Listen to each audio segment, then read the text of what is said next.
Ladies and gentlemen, Mr. Richard Wilmore. Welcome everyone to Make Your Day Richer. I am so excited because our guest today, her story is one for the ages. She's a debut novelist and her book is called Whistling Women and Crowing Hens.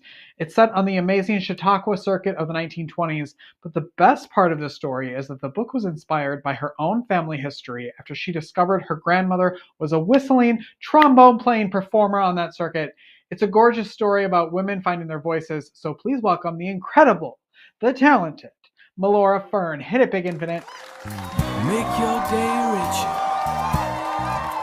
than it was before. Got some good times knocking upon your front door.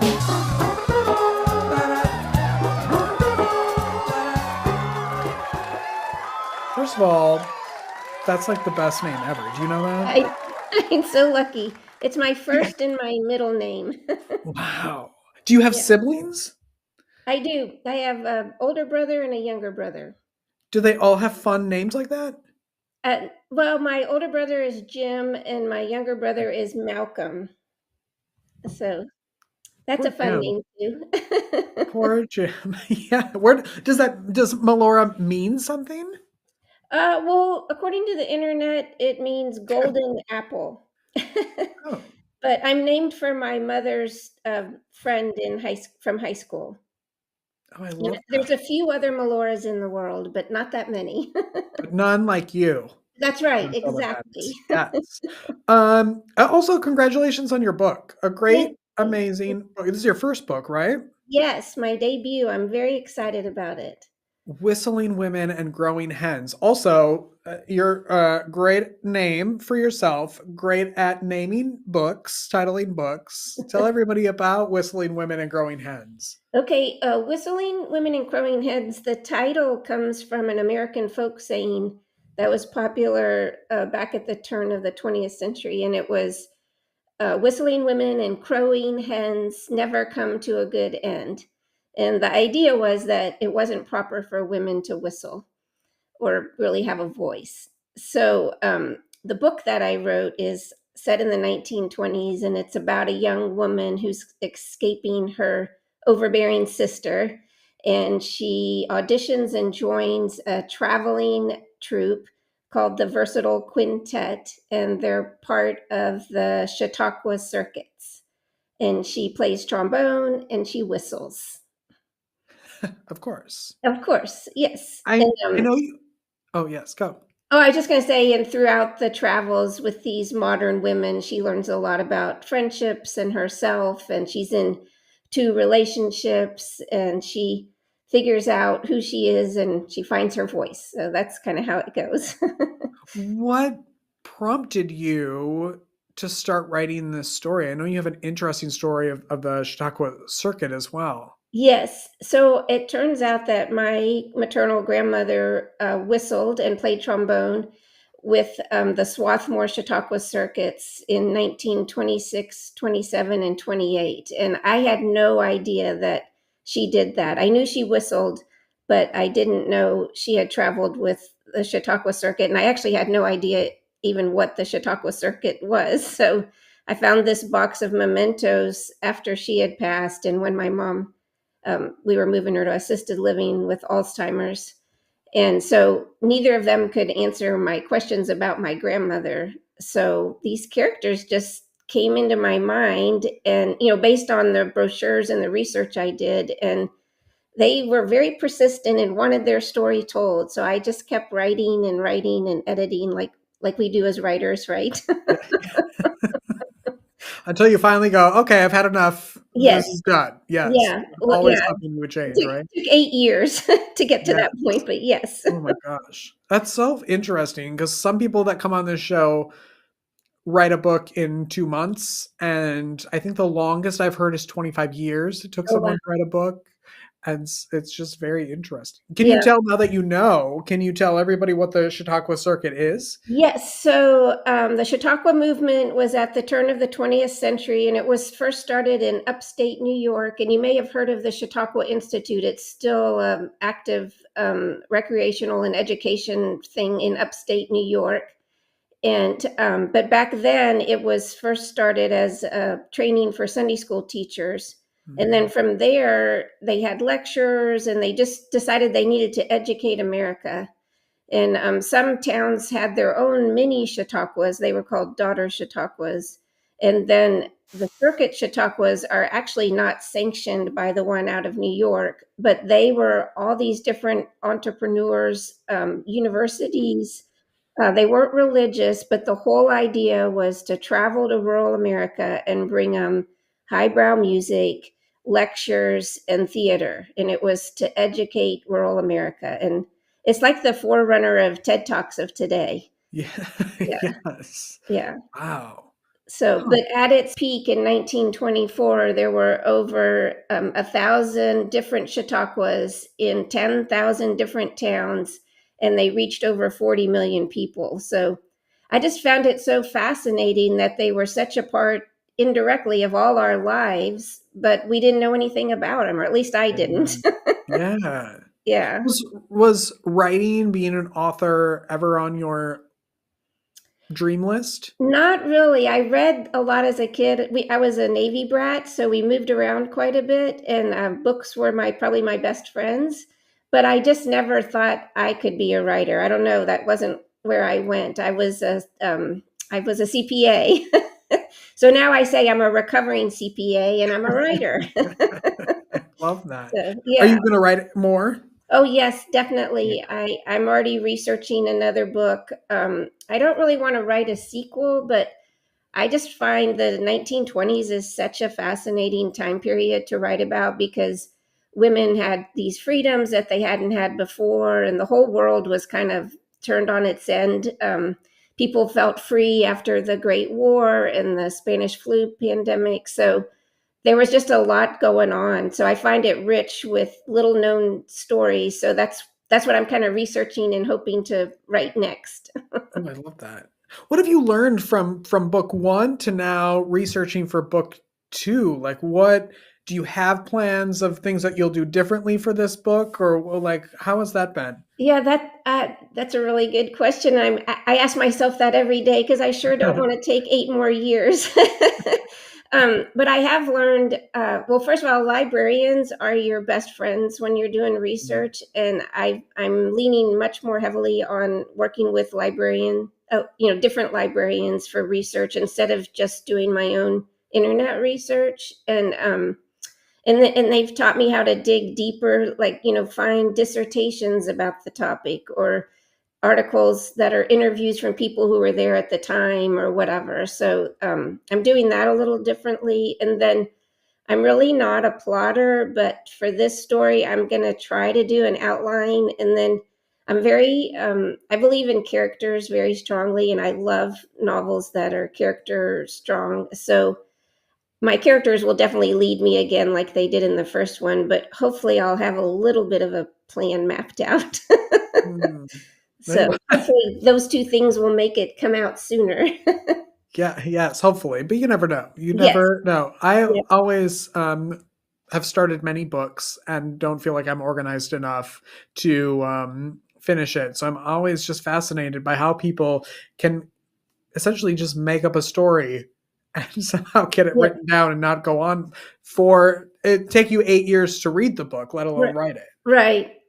I found because I wasn't a writer before, so I took a lot of workshops and read craft books, and my writer's critique group. I wouldn't have a book without them. They kept me in my writer's chair, and they kept me to be persistent because that's what it takes to finish a book. I think you Yeah. just have to really believe in it and be really persistent and just Are write. you do you think that like your writers group is something you'll always be a part of? Oh, definitely. If they'll have me. Yes, I'm sure they will. I'm sure they will. Well, and I actually they've become good friends. I used to live in Texas, and I went through some pretty big life changes in 2022, and I was looking to move out of Texas, and I moved to North Carolina, where the majority of my writers group is, because those were the 5 people I knew in one city. So it was more than any other city. That's enough for you. We have the same story. I'm in South Carolina. I'm right on the Okay. border of North and South Carolina, but I moved from Texas as well. Yeah, Texas is a wonderful state in many ways, but I was ready for something new. And North Carolina is amazing with all the places you can hike and all the. I live in Hillsborough. It's a very arts progressive community, and it's just been really fun for me. So Good. How long have you been here? I've been in North Carolina for 2.5 years. Me too. Yeah. We probably passed each other on the road while we It's were driving probably here. true. South Carolina is beautiful too. Yes. Yeah. For the same reason, like I love that in a couple hours you can be at a mountain, you can be at the lake, you can be anywhere you can be in like Texas, 9 hours later, you're still in Texas when you're driving. Exactly. Here it's very interesting. Yeah. Yeah. I Yeah. love how has your like life in writing flourished since being like closer to the people that were in your writers group? Like, have you, I guess, what's my question? Have you come into more of like a community now that you have Oh, published a book? yeah. Yeah, most definitely. Most Yeah. definitely. And I also hike, and I've made a lot of close friends from hiking. It's amazing how much you can share and talk while you're in the middle of the woods walking along. So Yeah. but yeah, I have found a great community here, and in with my writers friends and my hiking friends, and we've all mixed up together. So, but yeah, I feel like I'm definitely feel more like I'm an author now. Plus having the book published, where before I felt like a poser, kind of. Were So, you a writer for your own like well-being and health before this? no, I did journal some, but not a lot. I did a lot of writing of papers and emails and that kind of thing, but Mhm. never really, I never really was much of a writer, creative writer. The thing that really sparked me into thinking I could write is my kids, my kids, when they were in high school, went to this thing called the Highland Park Literary Festival. And it was this wonderful thing that they brought in keynote speakers. Like we had Michael Chabon and Billy Collins and Marcus Zuzak, and they would give a keynote address, and then the next day they would do workshops for the creative writing students. And I was a volunteer, and I got a ton out of those workshops. I don't know if any of the high school kids did, but I sure did. So and it was really Marcus Zuzak who told me, in a side conversation, just try it, just try writing, what are you afraid of, so Mm. Yeah. so I did. What great inspiration. Yes, why not? Why Yeah. not? Yeah. I want to ask also, I mean, you did a little bit about kind of what the title is, but did you have any other titles in the running? I'm always Oh, curious oh how you yeah, settled on that. definitely. For the longest time, it was called whistling. No, the art of whistling, Mm, and because I definitely wanted whistling in the title. And one of the real person in the whole book is Agnes Woodward, and she started a whistling school in Los Angeles back in 1910. And my grandmother took a correspondence whistling course from her. And there's a textbook that I have of my grandmother's that's called Whistling as an Art. So I kind of turned that title around for my novel for a while. But I actually was on a walk with a friend when we talked to her neighbor, and that's when I heard that saying, "Whistling women and crowing hens never come to a good end." And I just thought, oh my gosh, that's my perfect. title. Perfect. And who would you say that the book is for? Like, who should be reading the book? Oh, I think, well, pretty much anyone who loves historical fiction. And, just, to me, it's a really heartwarming story. They go through some trials and tribulations, but it's a story about believing in yourself and hope. So I find that my readers are a good mix of ages and, and sexes. I have several friends who are male that have really enjoyed the book. So that makes me feel really good that it's Yeah, not just for women. I love that. Yeah, Love that. yeah. I know you've talked about starting over in your 60s, and I'm curious what you love about your life right now. Oh my gosh, my independence.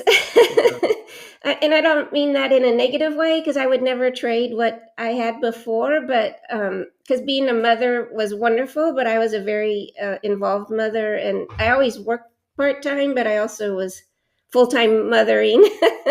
And a wife, and my career as an accountant, those were all good things and big stepping stones. But now that I'm retired from accounting and I'm live by myself, so I can make all my own decisions. I don't have to run it by anyone. So that's been a delightful experience for me for now. I love that smile on your face when you said, "I don't have to run it by anyone." Yes. Exactly. Noted. Yes, I understand. Yes, I get that. Yeah. But, what's the best way that people can connect with you out there in the world? Well, so I have a really good website that was developed by one of my kids, and they're very talented. It's called melorafern.com. And on it, you can find places to buy my book. I write a weekly blog, so you can access the blogs, and there's information about media and that kind of thing in there too. So it's been fun. I'm not big on social media, but I am on Instagram. And again, my kid's helping me promote myself. I'm not as comfortable with that, but I'm trying it all. That's good. Even if you were, help is always, Oh, helpful. yes. Yes, it can be a lot. I feel very lucky that they're talented and they're able to help me. So yes, I'm very lucky. Okay, good. Send them my way because I'll need their help. Okay. Before we head out today, will you play? It's kind of like a game, but not Okay. really. Of course, I'm always up for a game. Okay, good. I figured you would be. I could tell by the way your entire thing that you would enjoy this. I should have come up with a more fun game. But this is called Fave Rave, okay? Okay. You have to pick a number 1 through 5. I will pick 8, my favorite number. 8. Okay. I'm going to pick out, these are like categories in here, and you're going to give me your favorite in this category. Okay. Okay. Ready. And when you finish, our entire non-existent studio audience gets a copy of your book, Whistling Women and Crowing Hens. So, Oh, great. no pressure, Melora. No pressure. Your favorite memory of the past week? Oh, my favorite memory of the past week. I think I will go with I was on my very first radio show in here in Chapel Hill, and it's WCHL.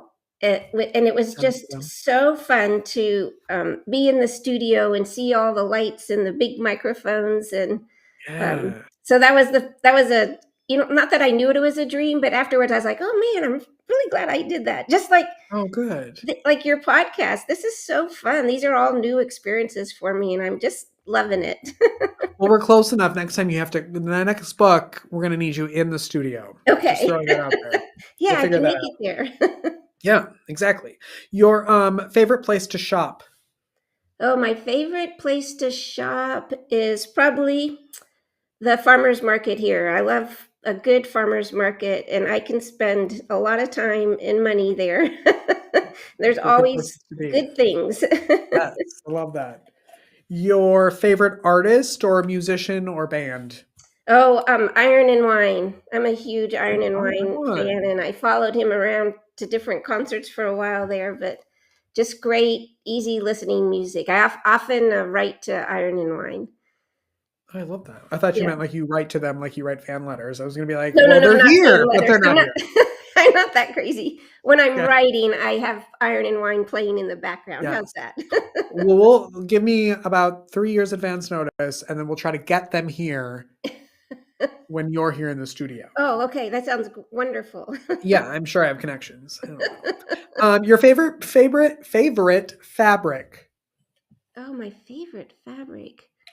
I would say probably merino wool, because it's so versatile for hiking, for warm weather, for cold weather. Perfect. Your favorite quote or motto? Oh, I would say stay curious, because that's my quote and motto, and I try to live that daily. That's a good one. I love that. I'm stealing that. Your favorite pizza topping? My favorite pizza topping, mushrooms. Oh, you lost me. Oh, sorry. They're so good and earthy. This is the end of the interview because I can't go past mushrooms. No, they look like slugs and they taste like dirt. Okay, I'm a vegan and I don't like them. Okay, how many more? We have 2 more. Your favorite type of lighting? My favorite, well, lamps. I'm all about lamps. I don't like overhead or fluorescent lighting. Yeah. Or I guess I should really, that's at night. During the day, it's natural lighting. Mm-hmm. I like lots of windows and, prefer natural lighting. Perfect. Last one. Okay. Your favorite day of the week? My favorite day of the week. I would probably say Fridays right now because I always hike on Fridays and we hike up a local mountain here called the Okanichi Mountain. And it's just a great way to start the day with a group of friends, and we go out to lunch afterwards. And Fridays are wonderful days right now. Those are all great answers, minus the mushrooms. So I will say that you won, and everyone here in the studio audience is getting a copy of Whistling Women and Crowing Hens. So thank you for that. They're clapping and they love it. So that's great. I love it. I love your creativity. Thank you for being here. Okay, this has been such fun. Thank you for having me. Yes, please come back anytime and we'll figure out how to get you here in the studio. Okay, that sounds good. And good luck to you with all your interviews. Thank you. Melora Great. Fern, anyone. The book is called Whistling Women and Crowing Hens. We'll be right back after this break. Don't go away.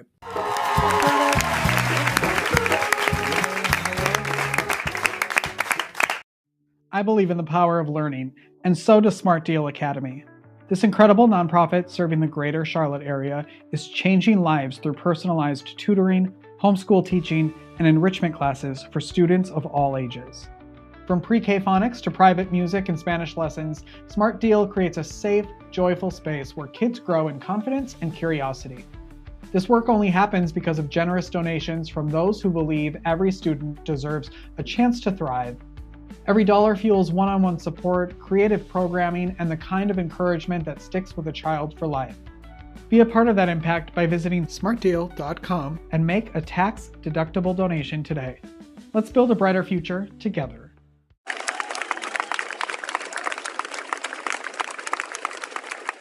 Welcome back. Are you ready for a new episode of Gorilla HR Human Resources? Because there is a new one, and I'm lucky enough to get to help Becky right here in the studio with that. You can learn more about Becky at gorilla-hr.com. Take a look at this clip from this week's episode. Don't let them slide. Hold people accountable by making them aware of those behaviors. Again, look for the things that make you say, I really don't like that person. What is it about them that's difficult to work with, that you don't like dealing with? And those are the things that you address.